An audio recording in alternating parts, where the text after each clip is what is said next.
Bonjour à tous et bienvenue sur ma chaîne Flyin P300. Dans cette vidéo, je vous propose d'aborder la notion de front météorologique. L'objectif de cette vidéo n'est pas de faire de vous des experts prévisionnistes, mais de vous permettre de mieux comprendre ce que sont les fronts météorologiques et de comprendre les phénomènes climatiques qui vont les accompagner et que vous allez retrouver lors de vos vols.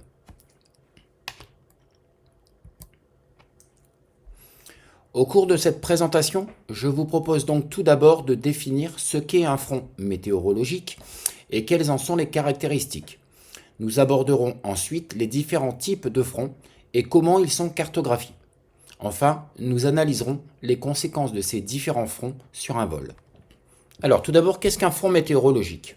Un front météorologique va représenter la limite entre deux masses d'air qui vont influencer les conditions climatiques. Il se définit par une zone de transition, puisque lorsque les masses d'air se rencontrent, elles ne se mélangent pas immédiatement, mais forment ce qu'on appelle une zone de transition distincte, ou également appelée la zone frontale. Les conditions météorologiques sont spécifiques en fonction des différents fronts, puisque la rencontre des masses d'air va entraîner des conditions météorologiques spécifiques selon qu'il s'agisse de masses d'air chaudes ou froides, avec présence de nuages et de précipitations. Alors, qu'est-ce qui caractérise des fronts météorologiques ? Tout d'abord, nous en avons parlé, une zone frontale. Les fronts météorologiques présentent tous une zone frontale qui influence le mouvement de l'air et la formation des nuages. C'est dans cette zone que se concentrent les phénomènes météorologiques spécifiques au type de front rencontré. L'orientation de cette zone frontale dépend également du type de front que nous allons rencontrer. Tous les fronts se caractérisent par des variations de température. Chaque type de front a ses propres variations, que l'on parle de front chaud ou de front froid, et ces variations de température peuvent entraîner des changements climatiques significatifs. Le déplacement des fronts. Il faut savoir que dans l'hémisphère nord, les fronts se déplacent toujours d'ouest en est.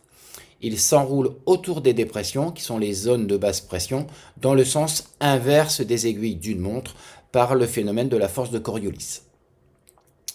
Au niveau des conditions climatiques, elles peuvent être variées. Il faut savoir que les fronts peuvent provoquer une large gamme de conditions climatiques, allant du ciel dégagé à des vents violents. Toutefois, quel que soit le type de front, il s'accompagne toujours de nuages et de précipitations. En effet, les fronts entraînent systématiquement le soulèvement de masses d'air. Et par principe, de l'air qui s'élève se dilate, lié à la baisse de la pression atmosphérique en altitude, mais de l'air qui se dilate va également se refroidir. C'est le principe de la dynamique des fluides. Et en se refroidissant, il perd de sa capacité à contenir de la vapeur d'eau, ce qui va donc générer la création de nuages et de précipitations. Quels sont les différents types de fronts météorologiques ? On en distingue principalement trois, le front froid, le front chaud et le front occlus. Qu'est-ce qu'un front froid ? Eh bien, un front froid se forme lorsque de l'air froid vient remplacer de l'air chaud. La masse d'air froid, plus dense, va progressivement pousser et soulever la masse d'air chaud. On voit sur notre dessin, en bas du front froid, que la zone frontale typique d'un front froid va s'étaler de sa partie antérieure au niveau du sol et remonter en arrière de la zone de front tout au long de l'air froid. Donc on aura une courbe qui sera postérieure à la zone de front. Au niveau du front chaud, un front chaud va se produire lorsque de l'air chaud va avancer, cette fois-ci sur de l'air froid. La masse d'air chaud va passer par-dessus et progressivement pousser la masse d'air froid. On voit dans ce cas que pour un front chaud, la zone frontale commence tout d'abord en altitude, en amont du front, pour progressivement se rapprocher du sol, plus on va venir se rapprocher de la zone de front. Au niveau des fronts occlus, alors il faut savoir qu'un front occlus va se former lorsqu'un front plus rapide va rattraper un autre front. On parlera d'occlusion froide lorsque c'est un front froid qui va rattraper un front chaud, ou d'occlusion de type chaud lorsque le front chaud va rattraper en fait le front froid. Enfin, c'est pas tout à fait cela, c'est qu'une masse d'air fraîche mais plus chaude que la masse d'air antérieure va venir rattraper un front chaud qui est intercalé entre les deux. Nous verrons cela plus en détail ultérieurement.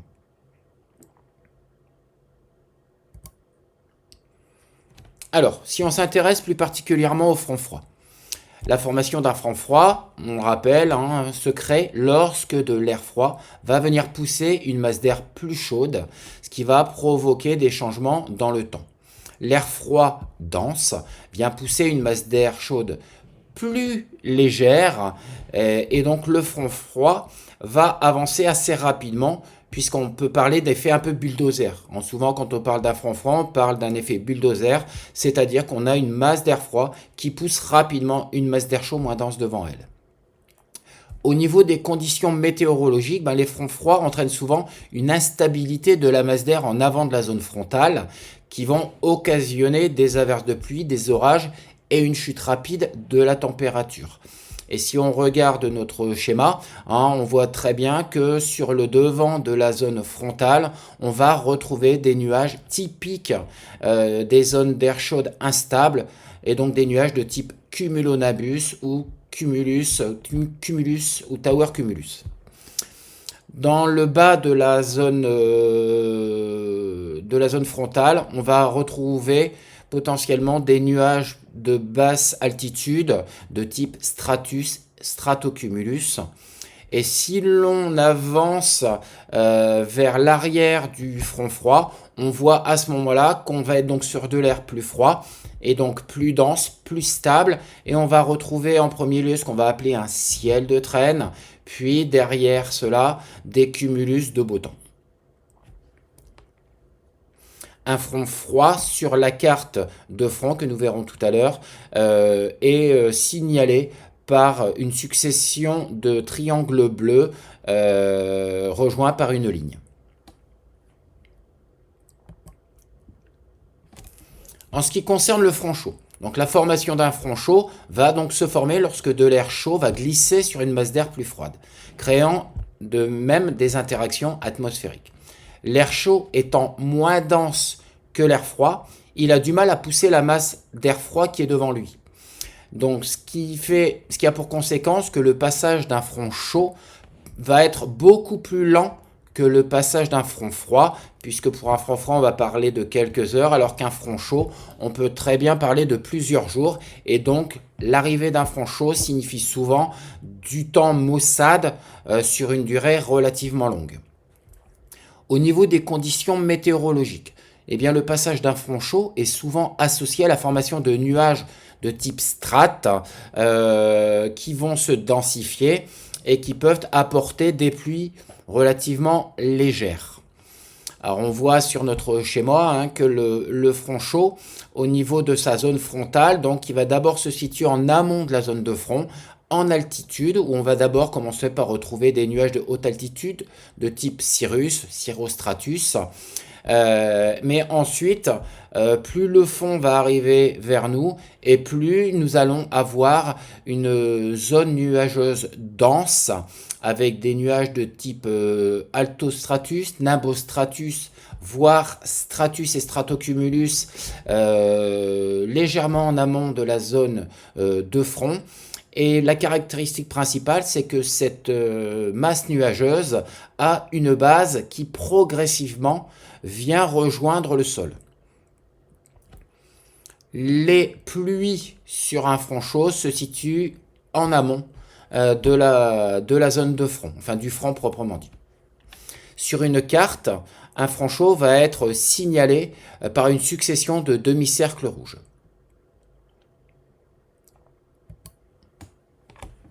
Parlons maintenant du front occlus. Alors, qu'est-ce qu'une occlusion ? Un front occlus se forme lorsqu'un front froid, plus rapide, rattrape un front chaud qui le précède.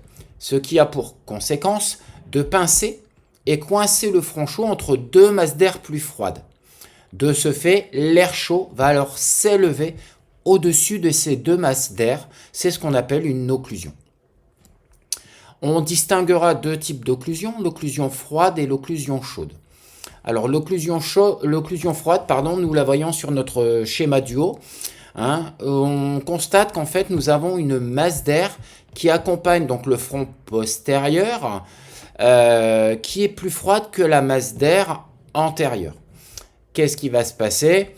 La masse d'air froid qui va arriver et qui va progressivement remplacer la masse d'air chaude va soulever cette masse d'air chaude, et cette masse d'air chaude donc va se retrouver au-dessus des deux masses d'air plus froids. La limite de l'occlusion que l'on voit au niveau du trait mauve donc se situe antérieurement à ce qu'on va appeler le creux d'air chaud. Et donc les précipitations dans ce type d'occlusion vont avoir tendance à se retrouver derrière le front d'occlusion. En ce qui concerne une occlusion chaude, cette fois-ci, on a une masse d'air frais qui accompagne le front postérieur, mais cette masse d'air frais est plus chaude que la masse d'air antérieure, qui elle donc contient déjà de l'air froid. Entre les deux, nous avons donc notre zone d'air chaud liée au front chaud, et notre zone postérieure va donc avancer, commencer à soulever la masse d'air chaud qui est liée au front chaud, mais en arrivant au niveau de la zone d'air plus froid, comme elle est quant à elle plus chaude que cette zone d'air froid, eh bien évidemment c'est elle qui va monter et glisser au-dessus de la zone frontale, et on voit que la zone d'occlusion à ce moment-là est postérieure et sur l'arrière de la zone frontale, et que toutes les précipitations vont avoir tendance à être situées en amont de la zone d'occlusion. Un front occlus se caractérise sur la carte des fronts par une succession d'alternance de triangles et de demi-cercles violets. Autre front que nous pouvons rencontrer, c'est ce qu'on va appeler un front stationnaire.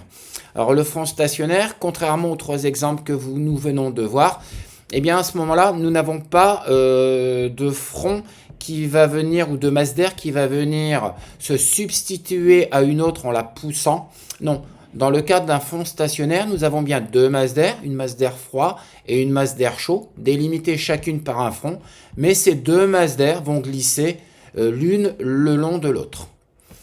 Au niveau des conditions météorologiques, le front stationnaire a les mêmes caractéristiques qu'un front chaud, mais en moins agité. Il est généralement associé à du temps faiblement nuageux, voire nuageux, et à de faibles précipitations. La représentation sur les cartes de front des fronts stationnaires, eh bien, c'est une alternance de demi-cercles et de triangles, mais cette fois-ci, vous le constatez, les demi-cercles et les triangles ont deux directions opposées. Alors, comment sont représentés de manière cartographique les fronts? Eh bien, ces fronts, on les retrouve tout simplement sur ce qu'on appelle la carte des fronts, qui est une carte que vous pouvez consulter sur des sites internet, tels que AeroWeb, qui est le site de Météo France consacré à l'aviation, mais également sur d'autres sites, notamment de météorologie marine. Je vous ai mis ici un exemple donc, de carte des fronts, où on va pouvoir retrouver différentes informations présentes donc, sur cette carte.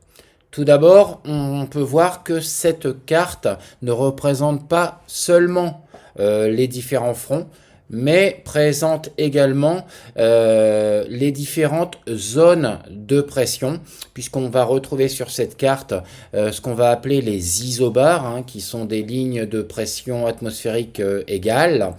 On va également retrouver donc sur cette carte ce que l'on va appeler les zones donc, de basse pression, donc inférieures à 1015 hectopascales, avec le cœur de cette zone de basse pression qui s'appelle donc la dépression, qui va être identifiée par la lettre D.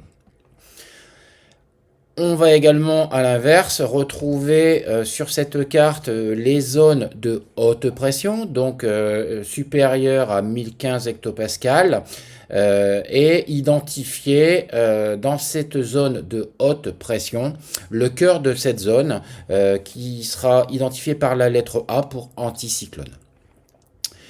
Alors il faut savoir que les masses d'air se déplacent toujours des zones de haute pression vers les zones de basse pression.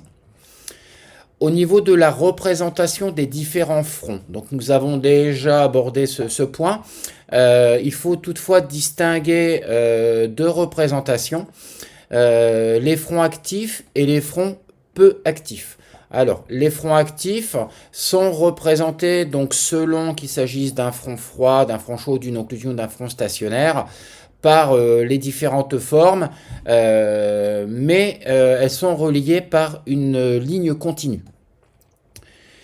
Alors que les fronts peu actifs vont présenter les mêmes formes qui vont caractériser la typologie du front, mais par contre, les différentes formes vont être séparées par des lignes discontinues, des pointillés, voire des signes plus également.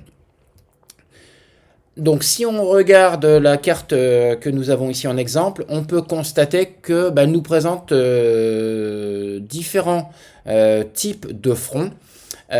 Si nous regardons tout au nord de la carte, à proximité du Groenland, eh bien nous voyons donc au niveau de la lettre D, donc qui est une zone de dépression, nous voyons une zone d'occlusion, un front occlus qui s'enroule autour de cette dépression. Si nous regardons cette fois-ci plus au sud, on va dire en pleine Atlantique Nord, eh bien nous voyons également à ce moment-là une zone de front stationnaire qui est représentée en violet. Et cette zone de front stationnaire est précédée, on le voit, par une ligne continue avec des triangles bleus qui caractérisent le front froid. Au nord de ce front froid, nous voyons à nouveau une zone de dépression autour de laquelle vient s'enrouler un front chaud qui arrive sur la France donc par le sud-ouest au niveau des Landes de Biarritz. Ce front chaud, si nous regardons bien au regard de la dépression, va donc progressivement avancer du sud-ouest de la France vers le nord, voire le nord-est. Au niveau de la partie est de la France, eh bien, cette fois, nous pouvons distinguer une ligne de triangle séparée par des pointillés. Donc là, on peut constater qu'il s'agit d'un front froid peu actif qui est en train de finir son passage sur la France et qui va donc s'évacuer par l'est. Alors il est intéressant pour se donner une image plus visuelle des différents fronts d'associer la lecture de la carte des fronts à l'analyse de l'image satellite. Donc je vous présente ici à la fois donc la carte des fronts et la carte, les images satellites que l'on retrouve également donc sur le site AeroWeb Météo France.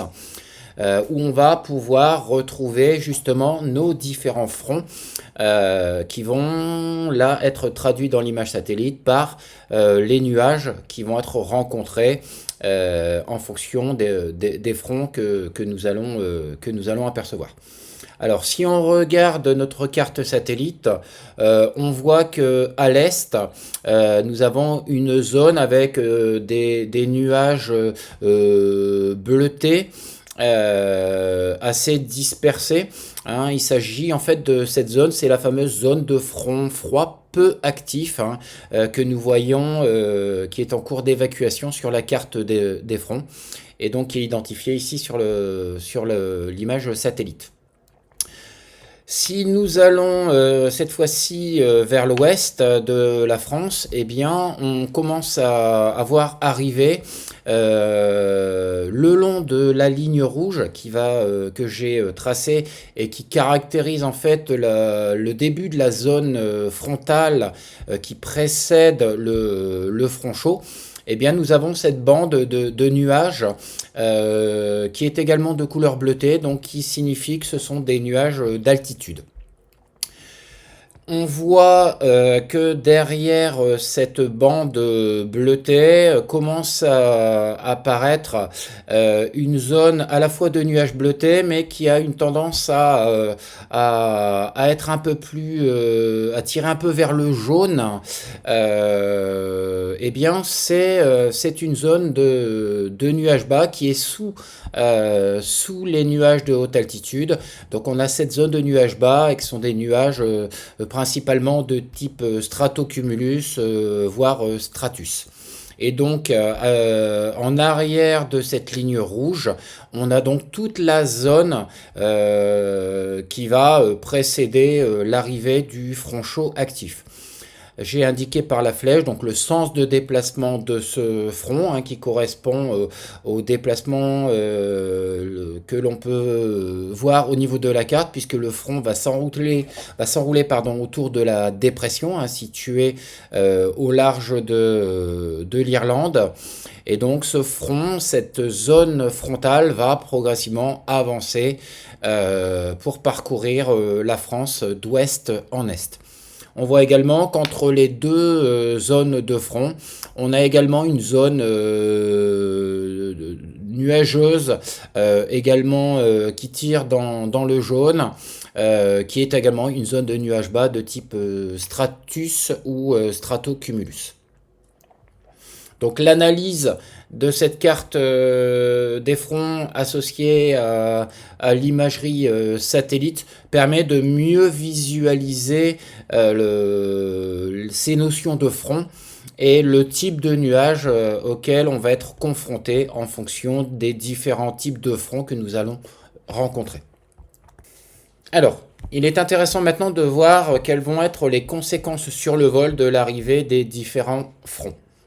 Alors, on va prendre 4 exemples. Dans ce premier exemple, je vous propose de regarder quelles vont être les conséquences sur le vol lorsque l'on réalise un vol en direction d'un front froid. Donc, nous avons sur notre image, alors je tiens à préciser qu'elle est bien évidemment pas à l'échelle, mais nous avons donc sur la droite un avion qui vole donc de droite vers la gauche, donc en direction d'un front froid qui lui se déplace de la gauche vers la droite. La perception que va avoir le pilote au niveau de l'arrivée de ce front froid, elle va être assez significative puisque face à lui, il va voir arriver en règle générale une ligne de tower cumulus et de cumulonimbus. Donc les cumulonimbus qui sont des nuages d'air instable particulièrement dangereux puisqu'ils sont liés à des phénomènes météorologiques de type vent violent, orage, pluie, voire grêle. Par contre, le signal va être assez visuel puisque de loin, nous verrons arriver cette fameuse ligne de cumulonimbus. Donc là, la décision du pilote est très claire.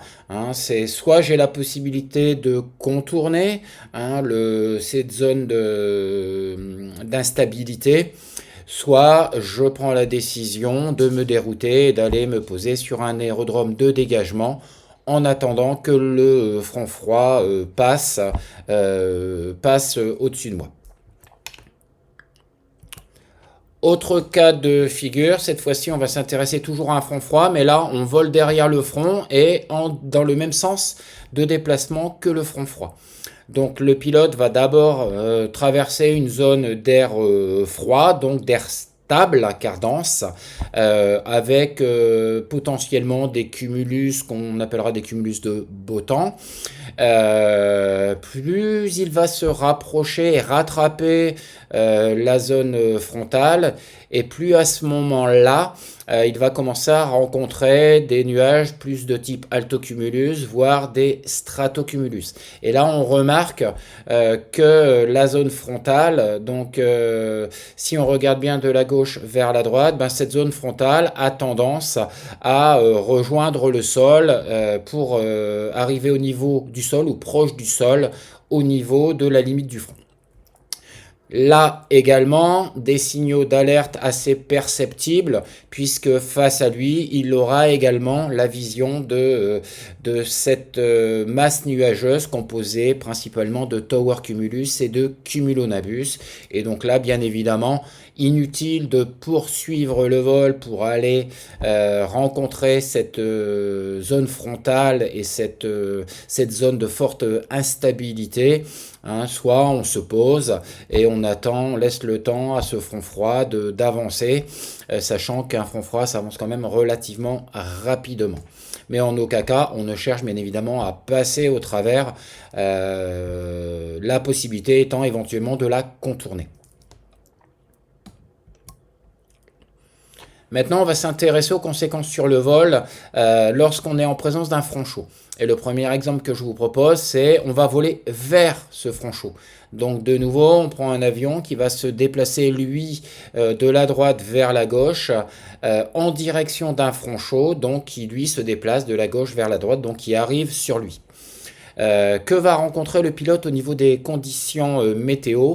Eh bien, tout d'abord, une zone de beau temps, hein, puisqu'il part d'une zone d'air plus frais, d'air stable, où il va également pouvoir rencontrer des cumulus de beau temps.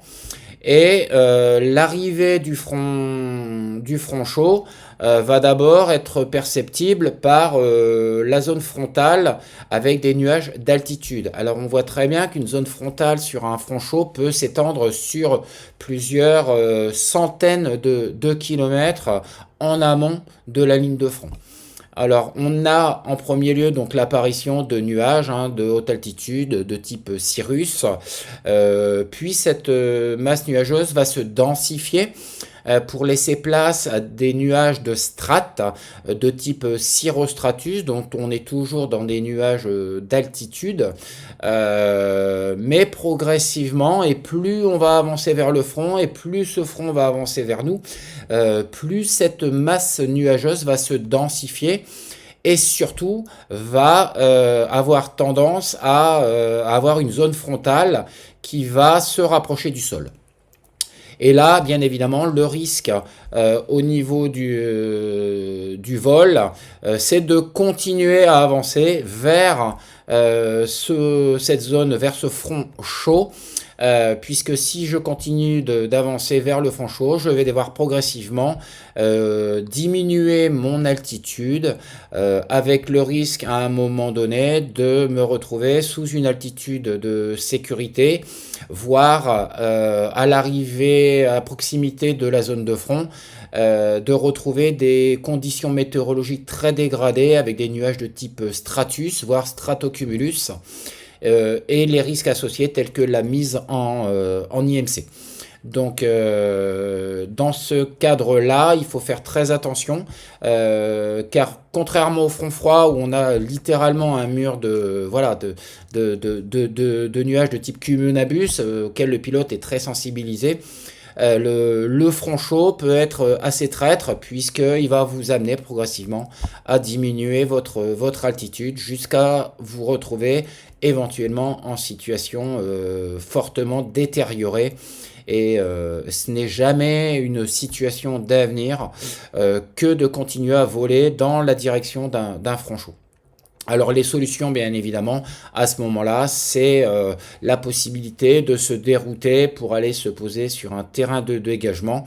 Voilà. Mais il faut savoir qu'un front chaud, on l'a vu tout à l'heure, a tendance à se déplacer lentement, et on peut être amené à être bloqué sur un aérodrome de dégagement pendant plusieurs jours, puisque les conditions météorologiques peuvent rester très dégradées, très maussades, sur un temps assez long.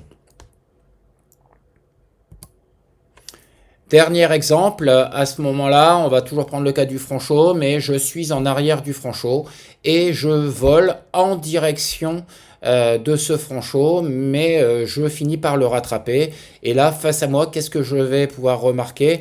Eh bien, tout simplement, carrément un mur, hein, une masse nuageuse qui forme un mur devant moi composé de nuages de strates, principalement des nimbostratus, voire des stratus si je suis sur une altitude relativement faible.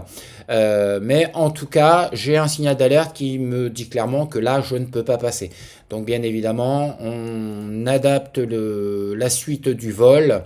L'idéalement, c'est également, ben voilà, on se pose,